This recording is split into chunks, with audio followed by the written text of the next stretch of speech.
Hello বন্ধুরা, আজ তোমাদের জন্য একটা অত্যন্ত গুরুত্বপূর্ণ নোটিফিকেশন নিয়ে চলে এলাম। দেরি কেন, তাড়াতাড়ি অ্যাপ্লাই করো। হ্যাঁ, এটাই খুশির খবর তোমাদের জন্য।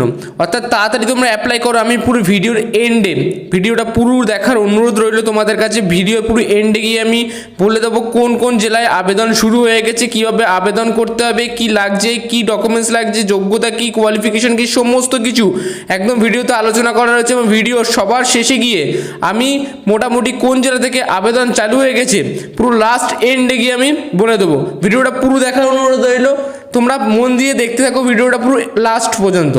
অর্থাৎ অঙ্গনওয়াড়ি কর্মী সহায়িকায় কিন্তু নিয়োগ প্রক্রিয়া কিছু জেলাতেই কিন্তু অনলাইন অফলাইন মোডে কিন্তু আবেদন চালু হয়ে গেছে। কোন কোন জেলায় আবেদন চালু হয়েছে আমি কিন্তু ভিডিও শেষে গিয়ে বলেছি। যাই হোক, ভিডিওটা পুরো দেখার অনুরোধ রইল। এবং তোমার এখানে উচ্চ মাধ্যমিক পাস থাকলে কিন্তু এখানে আবেদন করতে পারছো। তোমাদের যোগ্যতা মোটামুটি উচ্চ মাধ্যমিক পাস থাকলে তোমরা এখানে আবেদন করতে পারছো। বিরাট বড় সুখবর তোমাদের মোটামুটি বন্ধুদের মাঝে কিন্তু ভিডিও শেয়ার করে দাও। কোন কোন জেলায় আবেদন শুরু হয়েছে ভিডিও শেষে গিয়ে বলো। ভিডিওটা পুরো দেখো, তাহলেই কিন্তু বুঝতে পারবে।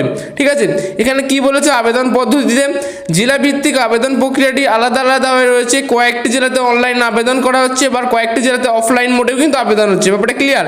অর্থাৎ অনলাইন প্লাস অফলাইন দুটো মোডেই কিন্তু আবেদন চলছে। অনলাইনে আবেদন করার জন্য সংশ্লিষ্ট জেলা প্রশাসনের অফিসিয়াল ওয়েবসাইটে গিয়ে আবেদন করতে হবে। ব্যাপারটা ক্লিয়ার? প্রার্থীদের সুবিধার্থে এই প্রতিবেদনের নিচে জেলা অনুযায়ী আবেদন করার লিঙ্ক দেওয়া হয়েছে। যে সকল জেলায় অফলাইনে ফর্ম জমা নিতে হচ্ছে সেই সমস্ত জেলার চাকরি প্রার্থীদের আবেদন অফলাইনের মাধ্যমে করতে হবে। অর্থাৎ ব্যাপারটা ক্লিয়ার? এর জন্য নির্দিষ্ট জেলার অফিসিয়াল ওয়েবসাইট থেকে আবেদনপত্রটি ডাউনলোড করতে হবে। তারপর আবেদন করার সঠিক নাম, ঠিকানা, জন্ম তারিখ, গ্রাম পঞ্চায়েতের নাম দিয়ে কিন্তু আবেদন করতে হবে। অর্থাৎ ব্যাপারটা বুঝতে পেরেছো? আশা করি কারোর কোনো জেলায় বুঝতে অসুবিধা হলে আমাকে অবশ্যই কমেন্ট করে জানাও। তোমরা কোন জেলা থেকে দেখছো অবশ্যই আমাকে কমেন্ট করে জানাও একটু। বর্তমানে সেই শূন্যপদ পূরণ করার জন্য ইতিমধ্যেই বিভিন্ন জেলাতে বিজ্ঞপ্তি প্রকাশিত হয়েছে। অর্থাৎ বিভিন্ন জেলাতে কিন্তু বিজ্ঞপ্তি প্রকাশিত হয়েছে। এই মুহূর্তে চাকরি প্রার্থীদের জন্য খুবই খুশির খবর। বর্তমানে বেশ কয়েকটি জেলাতে অঙ্গনওয়াড়ি কর্মী সহায়িকা পদে নিয়োগের বিজ্ঞপ্তি প্রকাশিত হয়েছে। কোন কোন জেলাতে হয়েছে আমি কিন্তু ভিডিওর লাস্টে দিয়ে যাবো। অর্থাৎ পুরো ভিডিওটা দেখার তোমাদের অনুরোধ রইল। আর প্লিজ একটা লাইক করে কমেন্ট করে শেয়ার করে দেবে বন্ধুদের মাঝে। সাবস্ক্রাইব করে দেবে চ্যানেল নতুন থাকলে। বেশিরভাগ ব্লকের আবেদন শুরু হয়েছে। জেলাভিত্তিক চাকরি প্রার্থীরা অনলাইন অফলাইন পদ্ধতিতে আবেদন করতে পারবে। সম্প্রতি অঙ্গনওয়াড়ি কর্মী সহায়িকা পদে কোন কোন জেলার আবেদন শুরু হয়েছে, যোগ্যতা, মাসিক বেতন, কি আবেদনের নোটিশ কিভাবে ডাউনলোড করবেন পুরো ভিডিওতে বিস্তারিত আলোচনা করেছি। এবার তোমাদের শূন্যপদ কত থাকছে, অর্থাৎ বিভিন্ন জেলার বিভিন্ন ব্লকে বিভিন্ন শূন্যপদ রয়েছে।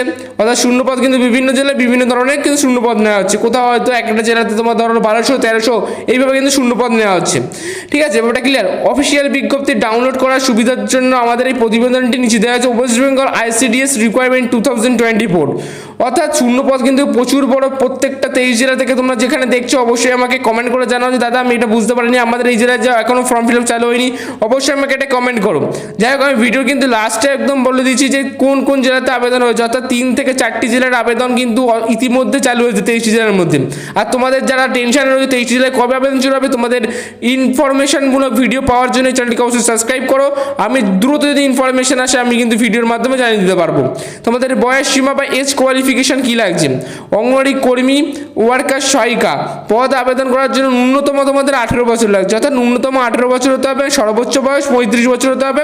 এছাড়া সরকারি বিধি নিয়ম অনুযায়ী SC ST OBC যারা রয়েছে, অর্থাৎ যারা শিডিউল কাস্ট রয়েছে বা বিভিন্ন কাস্ট রয়েছে, কাস্ট শ্রেণীর জন্য কিছুটা বয়সের ছাড়সীমা পাচ্ছে 2 থেকে 3 বছরের মধ্যে। ব্যাপারটা ক্লিয়ার? অর্থাৎ তোমরা কিন্তু বয়সসীমা বা এজ কিন্তু তোমাদের একটা ভালোই এজ নেওয়া হচ্ছে।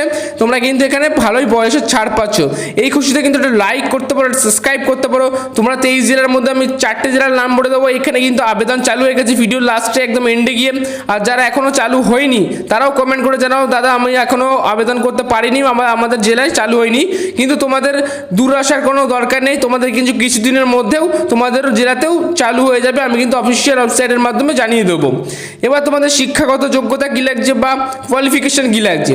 চাকরি প্রার্থীদের ন্যূনতম উচ্চ মাধ্যমিক পাস হতে হবে। আগে এই নিয়মটি অঙ্গনওয়াড়ি সহায়িকা পদের জন্য 8ম শ্রেণী পাস ছিল। এখন বর্তমানে কেন্দ্র সরকার নতুন নিয়ম অনুযায়ী প্রার্থীদের ন্যূনতম উচ্চ মাধ্যমিক পাস হবেই, তাহলেই কিন্তু তোমরা এখানে আবেদন করতে পারছো। অর্থাৎ আগে কিন্তু ক্লাস 8-এ কিন্তু তোমরা আবেদন করতে পারতো, কিন্তু এখন কেন্দ্র সরকারের নিয়ম অনুযায়ী তোমাদের কিন্তু ন্যূনতম HS বা উচ্চ মাধ্যমিক পাস কিন্তু অবশ্যই হতে হবে এই পদে বা ICDS অঙ্গনওয়াড়ি কর্মী সহায়িকা পদে আবেদন করার জন্য। অর্থাৎ ব্যাপারটা ক্লিয়ার। আগে যেখানে ক্লাস 8-এ নেওয়া হতো অঙ্গনওয়াড়ি কর্মী সহায়িকার জন্য, এখন কিন্তু সেটা ক্লাস 12 পাস বা উচ্চ মাধ্যমিক পাস করলে কিন্তু এই অঙ্গনওয়াড়ি আইসিডিএস সুপারভাইজার পদের জন্য তোমরা আবেদন করতে পারছো। ব্যাপারটা ক্লিয়ার। এবার তোমাদের অর্থাৎ নিয়োগ পদ্ধতি সম্পর্কে আমি আলোচনা করব। অর্থাৎ নিয়োগ পদ্ধতি বা সিলেকশন প্রসেস তোমাদের কিভাবে নেওয়া হবে, অর্থাৎ কি পরীক্ষা হবে, কি লাগবে, সমস্ত কিছু আমি ভিডিওতে আলোচনা করছি। চাকরি প্রার্থীদের প্রথমে আবেদন করতে হবে, তারপরে 90 নম্বরের একটা লিখিত পরীক্ষা দিতে হবে। অর্থাৎ তোমাদের কিন্তু 90 নম্বরের একটা লিখিত পরীক্ষা দিতে হবে, ব্যাপারটা ক্লিয়ার। এবং 10 নম্বরে কিন্তু একটা মৌখিক পরীক্ষা দিতে হবে। অর্থাৎ 10-এর একটা মৌখিক পরীক্ষা দিতে হবে। সকল পরীক্ষায় সফল হলেই চাকরি প্রার্থীরা চাকরি পাবেন। অর্থাৎ 10 নম্বরে তোমাদের একটা মৌখিক নেওয়া হবে ইন্টারভিউর মাধ্যমে, 90 নম্বরে কিন্তু একটা লিখিত পরীক্ষা বা রিটেন এক্সাম হবে। তাহলে কিন্তু এখানে সফল হলে সব কিছুতেই তোমরা কিন্তু চাকরিটা পাকাপাকিভাবে পেয়ে যাচ্ছ। অর্থাৎ ব্যাপারটা ক্লিয়ার তোমাদের মাথায়। এবার তোমাদের নেক্সট স্টেপে যেটা আলোচনা করব, তোমাদের অঙ্গনওয়াড়ি সহায়িকা পদের লিখিত পরীক্ষার সিলেবাস। মাতৃভাষায় কি কি প্রশ্ন আসবে একটু দেখে নাও। অঙ্গনওয়াড়ি পরীক্ষায় মাতৃভাষায় একটি প্রবন্ধ লিখতে হবে 150 শব্দের মধ্যে, ক্লাস 8-এর থেকে থাকবে এটা। পাটিগণিত এমসিকিউ ক্লাস 8-এর অঙ্ক থাকবে, পাটিগণিত 20 নম্বরের। পুষ্টি জনস্বাস্থ্য মহিলাদের অবস্থা 15 নম্বরের থাকবে।